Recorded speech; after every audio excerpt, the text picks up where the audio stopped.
Hello, welcome to Laura's View and Tarot 2. I am so glad you're here. Today's date is Wednesday, May 14th, 2025.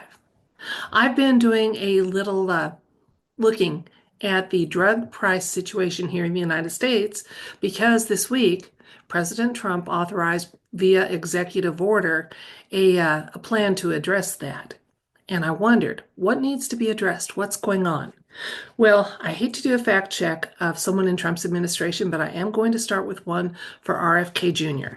Back in February, RFK Jr. Said in several interviews that while the United States has only 4.2% of the global population, we use 70%, we being the United States, use 70% of the pharmaceutical prescription drugs that are available. Now, this wasn't quite accurate.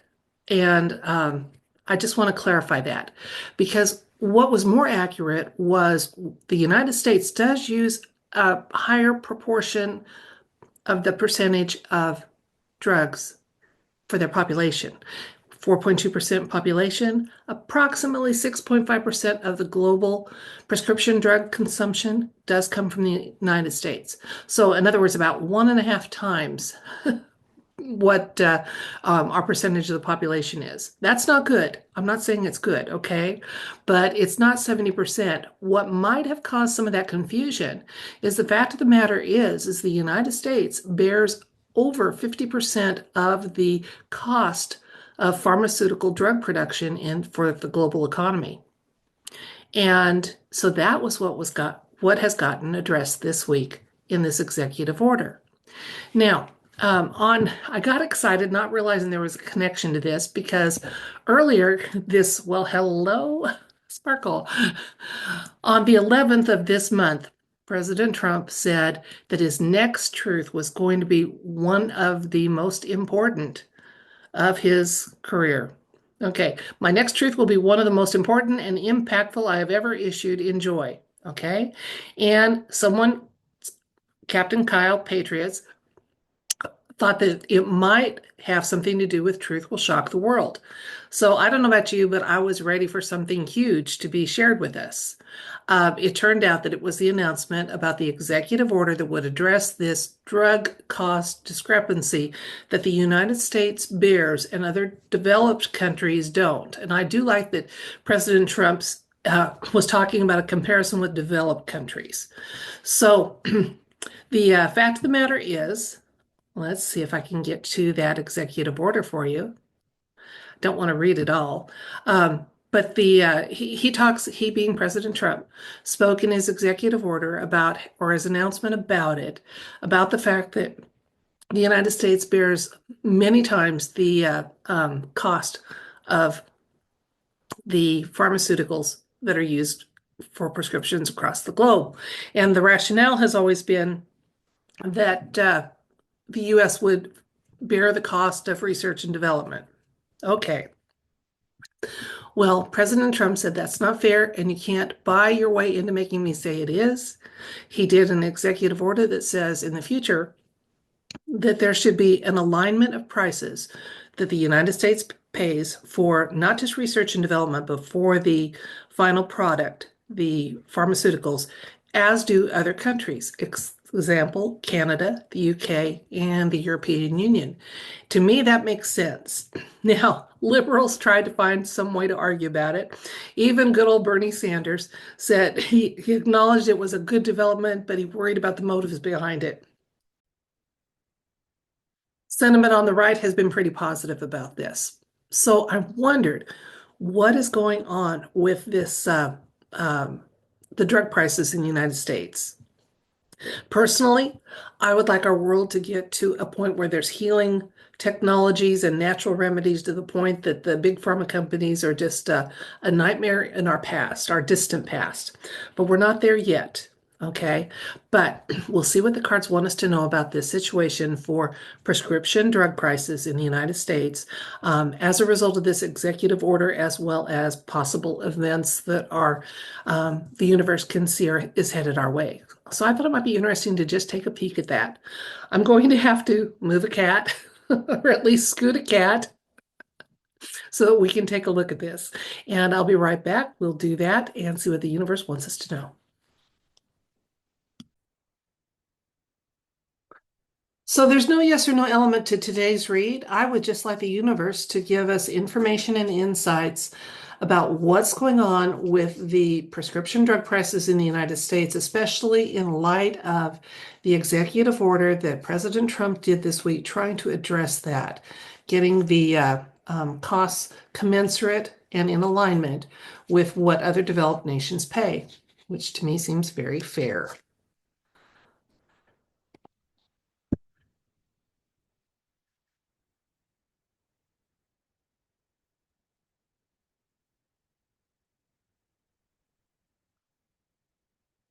Okay, oops, I need to turn this all over. I'm going to assume that all the deck was upside down. I just don't look. Okay, often medicine and pharmaceutical products are indicated with the cups, so I'm not surprised to see the cups come up for our first card. Two of cups. Then we have the two of wands. We have the knight of cups for the recent past. The tower. Ooh, interesting. Then it gets even better. We got the six of wands. We have another six with the six of cups and nine with the nine of swords. And I'll get two more cards before we get done, see if there's additional insights and information. Okay, but let's look at this because we do get a lot of information from the universe. First of all, just I'm going to give you kind of my intuitive thoughts on what I'm seeing, but then as always, I'll tie that back to the cards for you. Okay.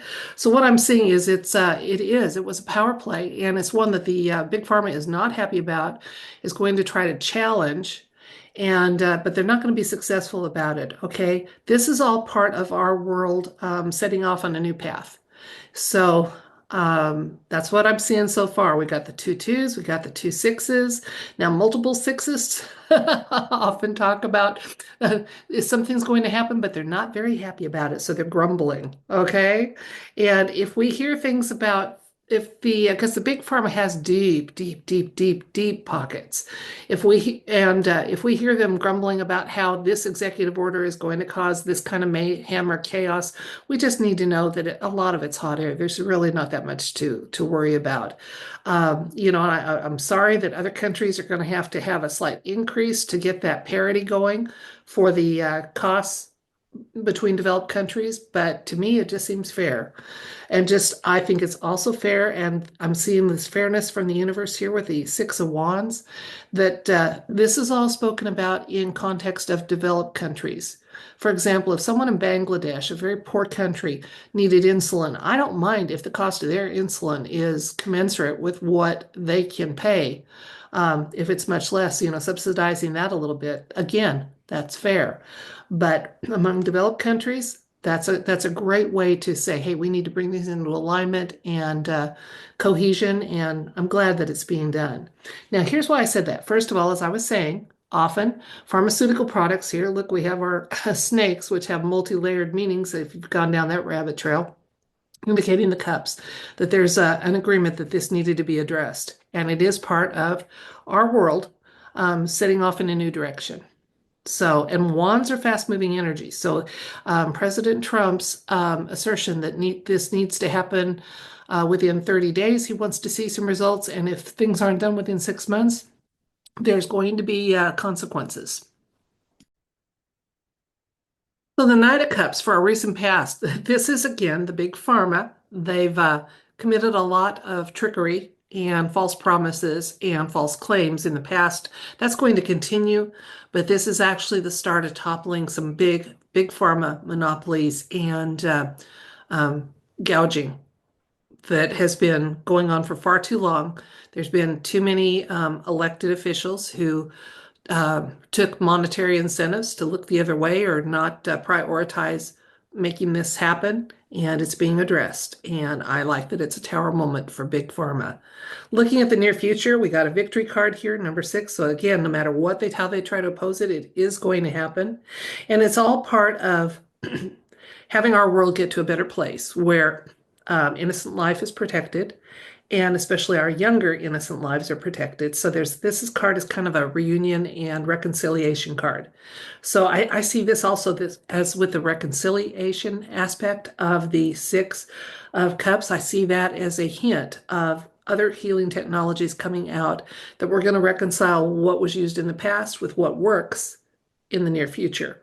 And again, this card is just reassuring us that no matter what kind of doom and gloom Big Pharma claims that this executive order is going to cause for them, there's really not much to worry about. Okay. And it's going to be manufactured, no pun intended, since Big Pharma manufactures these concoctions, but it's going to be manufactured drama when it is. Okay. Let's get two more cards. I promised you two more cards. I got the Seven of Swords and the Knight of Swords. Okay. So, final word is, yeah, they're going to try to minimize the impact of this and maximize their exorbitant prices and profits, they being Big Pharma. They're going to try to get away with what they can. They are actually going to have some partial success with that. So the prices aren't going to go as low as they could have if the Big Pharma reported and operated in good faith. The Knight of Swords is our final card, and it's one of my white hat cards, and it's telling us that that there's going to be some discoveries, and there's going to be some swiftly moving events related to this that are going to be happening in the near future. So again, I'm seeing what I think are some hints at other technologies and healing modalities that will be coming out, which are going to decrease the demand for the current modern and mainstream medical practices. But yeah, some fast-moving events coming. Now, remember, the near future, the universe doesn't count time as we do. I try not to get too specific on when with things. I'm just going to tell you that it's saying in the near future, there's going to be some discoveries and some big changes coming. So I like that. I like that. So let's recap. And I just wanted to say, especially if you're one of my newer viewers, stick around for an afterward. I want to talk a little bit about the process I use with tarot cards. So if you're not familiar with how I do that, it's not new information for those that have been with me for a while, but I do know I've got some newer viewers or people that are just starting to think that maybe tarot isn't as evil as we've been programmed to believe it could be. And I want to talk about that a little bit in an afterward. But back to the recap. We just asked the universe what's going on with prescription drug prices and costs that are passed on to the consumers here in the United States. Because while the United States has just at 4.2% of the world population, we've been shouldering over 50% of the total cost of prescription or pharmaceutical products for the world. For the world. And those costs haven't been borne by the government or nonprofits, but by the American taxpayer. And this week, President Trump on the 12th signed an executive order saying that that needs to end, that the United States should have drug costs that are commensurate or, on a par with those of other developed countries. So some fairness in pricing is what he's going for with that. And even liberals couldn't find fault with that other than saying, oh, his motives aren't good. He just keeps his promises, guys, or tries really hard to, especially if we get out of his way. Oh, so we asked the universe for some insights about that. First of all, the tower card showed up for Big Pharma. This is going to be the start of some tower moments for them. Things are going to change that they cannot, they will do their best to avoid or minimize the changes that comes to their exorbitant profit schemes, but it's not going to be successful. They'll have some might, they're going to get away with a few things, but it's not going to be successful. And the near future showed us that there's going to be some discoveries and truth coming out that's going to impact this whole market even more. There was some minor hints that, again, with an eye to protecting innocent life and getting some reconciliation between what is good for us and what is offered to us, that some changes in the wind. We were told no matter how Big Pharma moans, groans, buys ad time, and tries to cry foul on this, it's not going to work. This is a good development. It's a needed development, and it's going to happen. So that's it for the tarot investigative part of this video. And I thank you so much for your time and your attention. If you're willing to receive it, I send you love, light, and I wish for you everything bright. Thank you. Now, if you stayed around for the afterward, I just wanted to talk to, especially focusing towards some of my newer viewers, about how I use tarot cards. I try to, first of all, blend a little bit of fact and show you where I've been reading or what I've been reading about and or what I've heard about, because sometimes my ideas do come from my wonderful viewers. And I try to present a little data to support that, and then we investigate with the tarot cards. Now, there are two ways to use tarot cards. You can use them as an intuitive aid, and that's how I do, where I glean, I just see what the cards seem to be saying, knowing some of the messaging that can be embedded in the cards or in card combinations. I get some intuitive insights. And the other way to use cards involves allowing yourself to be a channel, to open yourself up. These are the tarot readers that, for example, decide to channel John Benet Ramsey or Elvis or something, or Princess Di or something like that. So they're letting themselves be opened to communication, and I don't do that because that communication could open a channel that you can't close. So I use the cards as an intuitive aid, and I use them prayerfully, and I try to use them positively. If you've noticed, I use what's called an upright card reading style, which we can still get some negative information. But again, upright, that's how those cards were designed. That's how I read them. Okay. And just along the lines of the intuitive insights, my grandmother, a little Scottish lady, boy, 5'1", maybe weighed barely 100 pounds. She read tea leaves. And her daughters, my mother and my aunt, would laugh at her about that. And she didn't argue with them, just like I don't when people argue about my use of tarot cards. She didn't argue with them. If you believe, you believe. If you're open to the possibility, you're open to the possibility. So that's how I do the tarot cards. There's no channeling involved, ever, ever, ever. It's an intuitive tool. And it's one that I believe anybody could learn to use. You may not become an expert quality on it, but they can be used by anybody. I really believe that. To that end, if you would like to learn to read tarot cards, I do have two absolutely free videos on this YouTube channel. On my main page, look under playlist. They're two approximately 30-minute videos. I did them several years ago, and home production, but they're free. I was amazed at what people charge to teach tarot, and I was willing to pay for some lessons myself from two different teachers as I was getting ready to do tarot for the YouTube channel. But I truly believe if you're just exploring, hey, does this work for me? Is this going to be something I can use? That you should be able to get the introduction absolutely free of charge. So they're introductory only. If you want to go deep into them or explore some of the other ways of blending in other types of card reading, things like that, you can do that on your own. But I wanted people to be able to, and I was really worried. So many of the lessons I saw that people were teaching about introductory tarot didn't focus on, hey, protect yourself energetically before you work with the cards. To me, that is the prime important thing. So my two videos do talk about why you should, in alliance with whatever your faith practice is, use them. If you're going to use them prayerfully, use them thoughtfully, use them in a protected way. So that, yeah, my hope is that anybody that looks at my videos is doing so with an eye to getting an introduction, number one, and an introduction that just simply shows them how to use them more as an intuitive tool. And I am not going there as far as any kind of channeling goes. So that's it for this video. If that clarifies a little bit about what I do and why, I hope so.